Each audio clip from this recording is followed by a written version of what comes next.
Hello viewers, welcome to Express Politics on TVRC. My name is Irido Ponwadedoyin Samuel, and with me in the studio today is Mr. Akintunde Sami Vincent. He's a lead analyst on TVRC. You're welcome, sir.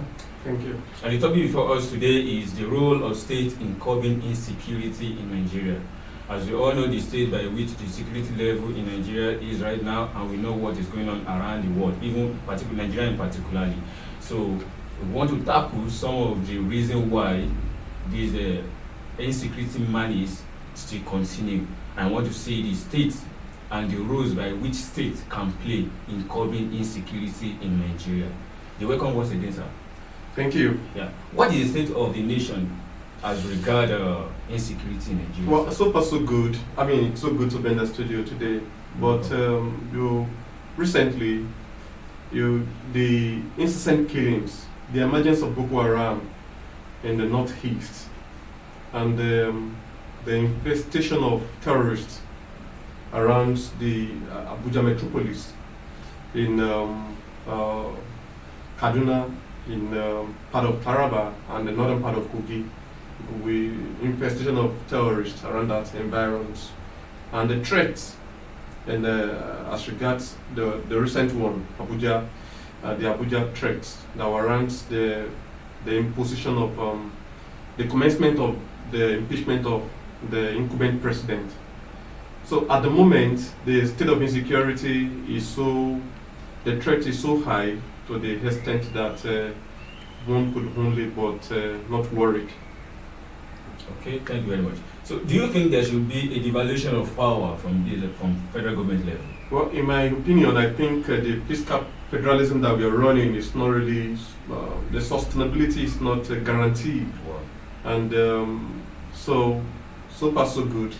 In my opinion, I think it's best they will weaken the central, and power is given to the region, because those that are that are receiving the backlash, they are those at the grassroots. The president will not see whatever is happening in the interior part of Oyo State. Yes. Is it Okeogun Yes, or Okeogun, thereabout? And what's it called? The likes of Ogumosho. The president will not. He doesn't have the eyes of sparrow to see all this grassroots local government. So in my opinion, I think power should be given to the region. We have 3 regions so far. I mean, back in the day, in retrospect, where we have the western region, we have the eastern region, we also have the northern hemisphere. So far so good. If power is given to those regions, I think people would be able to solve their problems themselves. Even in the western world, despite the fact that we have the Central Intelligence Agency, the CIA, we have the Federal Bureau of Investigation, the FBI, we also have the local sheriffs, virtually at the local level. And they call it the Seattle. So we could adopt the same measure in Nigeria, where we still have a military, and they operate. They tends to the external affairs like wars, not just turning your military into police. Is not something to be happy for, because the role of the police is to look after. I mean, to engage, to look when it comes to rioting. That's when the police comes. But the moment your military are now using for they are used for anti-rioting, then there's problem in the land. Okay, thank you very much. But let's take a look at it from this aspect. Do you think that federal government, let's take it like this, like we have for the past 4 or 5 years, the state governments have been requesting for state police, but yet the federal government is yet to release that, to give them that permission to go ahead with state police, and that is why we have this the emergence of what is it called, Amatekun, and they know it's called this size something. I don't really understand. But what I'm trying to say is that, do you think that federal government will give the state the power to and the eligibility to have their own state police? Yeah, if you could recall vividly at the beginning of that same question, I talked about the fiscal federalism. Yes. That is when the power at the central is so strong, too strong. Don't forget, the security architecture of this country, we have the Inspector General of Police, Yes. and his command is at the General Headquarters Abuja. We have the Chief of Army Staff, command at the first, the Army Headquarters. I mean, we also have the Naval here, we have the Naval and the Air Force. They are always at the central. And the coordination is always, that's why we have the Federal Republic of, the President of the Federal Republic of Nigeria and the Chief of Armed Forces. So what I'm saying is, if power is given to the states, then they will definitely create their own security outfit, and they are going to operate in full capacity. At the moment, and they will be well funded. Yes, at the moment you could say that the Amotekun, they are not operating. Sorry, I want to get that words rightly. They are not operating in their full capacity. Yes. And that's why you see them carrying hunters gun. I mean, sorry, I just have to, say that. Yeah, that's why you see them using, they call it double barrels. As regards the terrorists, do you know what they are? The terrorists are mounting and they are holding AK-47, Mark 5, and what have you. And you would think the Amotekun will be able to confront them. The question is no, because of this fiscal federalism. But if power is devaluated, if power is given to the state, then they will have the power to create their own security outfit in full capacity. Then they will be well funded. The use of grenade, the use of Mark 4 pump actions, even the fighter jets. Sometimes all that is needed is just the fighter jets to comb this forest. But what have we seen so far? It's only this issue of feeding bottle fiscal federalism that Nigeria is operating on. Well, with this aforementioned reason why is that we know very well that federal government is just to release a power to the state government. But how do you think that these state governors can intervene into these situations? Does federal government will be willing at the end of the day to release this power to them? Well, even if you cannot open your door for criminals to come in, sure. Because when they have access to your home, they are going to create mayhem. They are going to cause mayhem. Yeah. What I'm saying in essence is, it is just logical and commonsensical that the government needs to be, the governors, needs to be creative in securing their people.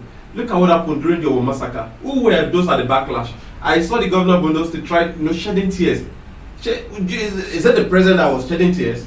Was it the president? Sorry. State. The state governor. And, who were those? Who were sorry? No, I know they felt it in a way or the other, but who were those? Who were those at the back, receiving at the back ends? They were those at the. Look at, do you know the kind of the flag of that state? The flag were hosted half mast. And people were mourning bitterly, and people were, they were the grassroots. So what I'm saying is, the governors needs to be creative in the sense that now, if you're not receiving enough funding from the federal government, it is high time you're creative and look at how you pump some money into your security apparatus, and look at how you fund the one you have within your disposal, the number of men you have within. Look at how you engage them. And how do you do that? By production of vans. I remember it's same in this country that when you report cases in the police stations, you were told that there are no fuels and there's no fuel, and it's just it's a slap. So yeah, the car, they say their shuttle is not in good condition, and so what I'm saying is fund them. If you could create some vans for them, like maybe 20, 50. In short, some could. They have the capacity to create to get all these things for them in their thousands. I really see this in a way that I really see a very good sense in what you're saying right now. That when the inventions of this Amotekun, when we had the inventions, there is a lot of vans that is being put in. Yeah, van is just one of the communication gadgets. Yes, of this, but the gadget that is we're talking about the vans that they had. Even police state, the police, they don't even have that kind of mobilization stuff. So what is your take on that? Because before federal government releases power, relinquish power for these state governments, what do you think should be what's your advice for the federal government, as in the provisions for these police and and the military force we have in the country, because they don't have the right ammunition to face these to face the hoodlums and the terrorists. We are virtually saying the same thing. I'm saying that the governors should make sure they relinquish vans. Yes. They create these opportunities for them to have access to vans of various types for different purposes. They also have provision for communication gadgets, like all this walkie-talkie, and what's it called, and make money available for them to carry out their duties effectively. So if governors are serious about, if they are so committed in that regard, they will bring the security situation in their country to the minimal barrier, to the minimal level. Okay, before I ask my last question, let me ask you this. Maybe it's going to be a point of eye-opening to the federal government. What do you think the federal government is doing with emergency number in Nigeria? You know, we have 911 that once you just dial the 911, then there will be an emergency. That is emergency number. We are saying the same. The government is faced with with so many crises. ASU, they are still on strike. Resident doctor, they are planning to go on strike.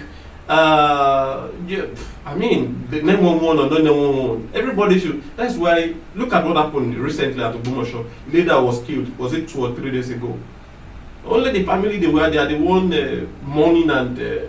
So what I'm saying in essence is, the government seems to be too busy, or sometimes clueless. Permit me to just be frank with you, or clueless about the situation. The point is, governors or state government that are serious about the issue of insecurity should, embrace it. Hook, line, and sinker. Do it, and do it with some form of seriousness. And like I said, you need to make some money available to do security. Now, according to statistics, the terrorists who have in this country, they are less than 100,000. They are less than 50,000. The terrorists, the criminal elements that we have in this country. Of course, at the point we're saying that we have few police, we have few security operatives, but even at that, the ones available within our disposal, we need to make use of them judiciously. We need to make you even if you are an Amotekun security operative, you won't be able to. You can't just take AK-47 to want to go and confront a terrorist with you won't take double barrel or hunter gun to go and confront what's it called? A terrorist with AK-47. Yes. So the point is, it should be a fire for fire.